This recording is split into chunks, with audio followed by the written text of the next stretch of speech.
अस्सलाम वालेकुम स्टूडेंट्स, मैं साइमा यास्मीन उर्दू अदब की दुनिया में आपको खुश आमदीद है। जैसा कि पिछले लेक्चर में मैंने आपको तशबीह के बारे में बताया कि तशबीह के अरकान कितने होते हैं और तशबीह की तारीफ़ क्या है, उसकी पहचान क्या है और उसकी बुनियाद किस चीज़ पर रखी जाती है। आपको यकीनन वो लेक्चर याद होगा कि तशबीह के 5 अरकान होते हैं और उसकी बुनियाद जो है वो हकीकत पर रखी जाती है।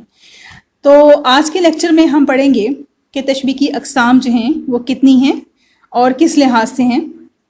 पहले मैं आपको ये बताऊं कि तशबीह की अक़साम जो हैं वो तरफ़ैन तशबीह के लिहाज से 2 हैं। एक तशबीह हिस्सी है और दूसरी तशबीह अक़ली है।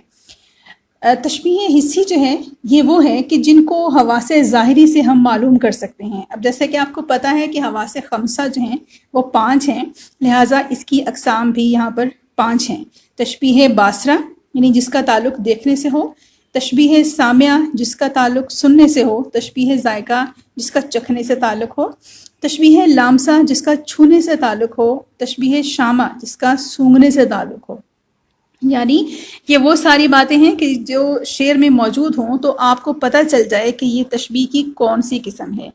मसलन तशबीह बासरा कि जिसका देखने से ताल्लुक़ है, तो आप जैसे अब मैं शेर बताऊंगी तो आपको सुनकर ही मालूम हो जाएगा कि ये तशबीह बासरा से इसका ताल्लुक़ है।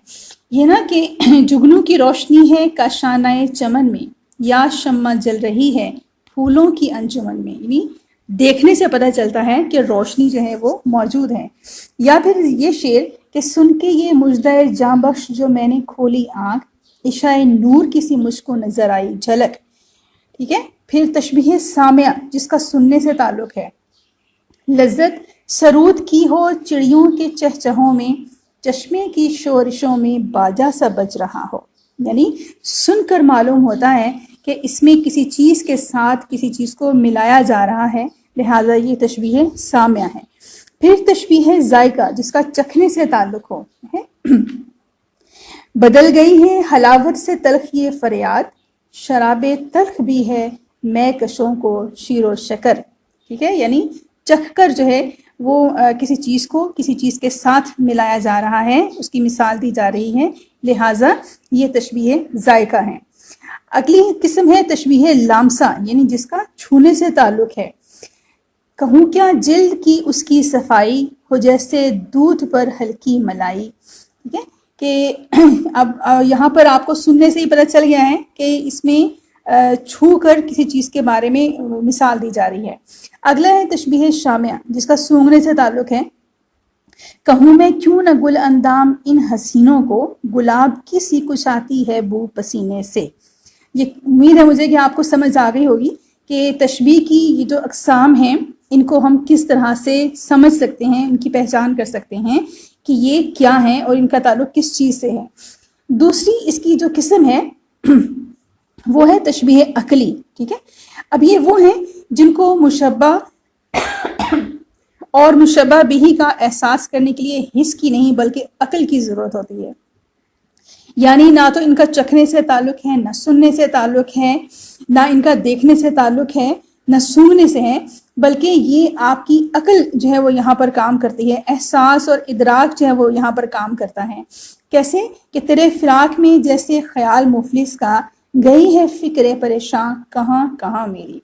फिर ज़िंदगी है या कोई तूफ़ान है, हम तो इस जीने के हाथों मर चले। अब ये देखिए तशबीह अक़ली में मुश्तरक खूबी हवासे बातनी में से किसी एक के ज़रिए ही मालूम की जा सकती है। हवासे खमसा की तरह ये भी 5 हैं। हिस्से ख्याल, हिस्से मुश्तरक, हिस्से मुतफ़क्किरा, हिस्से हाफ़ज़ा और हिस्से वाहिमा। ये यानी 5 चीज़ें हैं कि जिनके ज़रिए आप तशबीह अक़ली की पहचान कर सकते हैं। डियर स्टूडेंट्स, तशबीह की कुछ मज़ीद अक़साम भी हैं। ये सारी अक़साम वो हैं कि जो हमारे निसाब में शामिल नहीं हैं, लेकिन ये सिर्फ आप लोगों की वाक़फ़ियत के लिए, आप लोगों की मालूमात में इजाफ़े के लिए यहाँ पर बताई जा रही हैं, जिनमें तशबीह मलफूफ, तशबीह मुफ़स्सल, तशबीह मुजमल, तशबीह मफ़रूग़, तशबीह मुअक्कदा, तशबीह मुरसल, तशबीह जमा, तशबीह करीब, तशबीह बईद, तशबीह तस्वीर, तशबीह अज़मार और तशबीह मकबूल। इनकी मज़ीद तफसील की अभी आपको ज़रूरत नहीं है, वरना मैं हर एक के मुतालिक शेर के ज़रिए जो है वो आपको वाज़े करती कि आप किस तरीके से ان کی پہچان کر سکتے ہیں۔ آپ کو یاد رکھنے کی باتیں جو ہیں وہ صرف یہ ہیں کہ تشبیہ جو ہے اس کے 5 ارکان ہوتے ہیں۔ تشبیہ کی بنیاد حقیقت پر ہوتی ہے۔ تشبیہ عربی زبان کا لفظ ہے، ایجاد جو ہے یہ اہل فارس کی ہے، اور اس میں طرفین تشبیہ ہے، اور اس میں مشبہ اور مشبہ بہ ان کا دوسرا نام جو ہے وہ طرفین تشبیہ ہے۔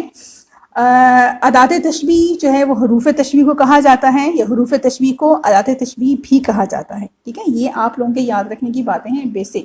یہ فرسٹ ایئر کے اسٹوڈنٹس کے لیے ہے۔ اگر اس میں کیڈٹ کلاسز کے اسٹوڈنٹ یا پی ایم ایس کے اسٹوڈنٹس ہیں وہ اس سے استفادہ کرنا چاہتے ہیں تو ان کے لیے جو ہے وہ یہ آگے مزید ان کی تفصیل جو ہے وہ ان کے لیے ہے۔ اگر آپ اس سے متعلق مزید معلومات چاہتے ہیں تو آپ کمنٹ میں لکھ سکتے ہیں، میں اگلے لیکچر میں یا کسی بھی اور لیکچر میں آپ کو انشاءاللہ اس کے بارے میں اس کی مزید تفصیل بیان کر سکتی ہوں۔ ہمارا اگلا لیکچر جو ہے وہ استعارہ کے بارے میں ہوگا۔ امید ہے کہ اس لیکچر سے آپ بھرپور طریقے سے مستفید ہوئے ہوں گے۔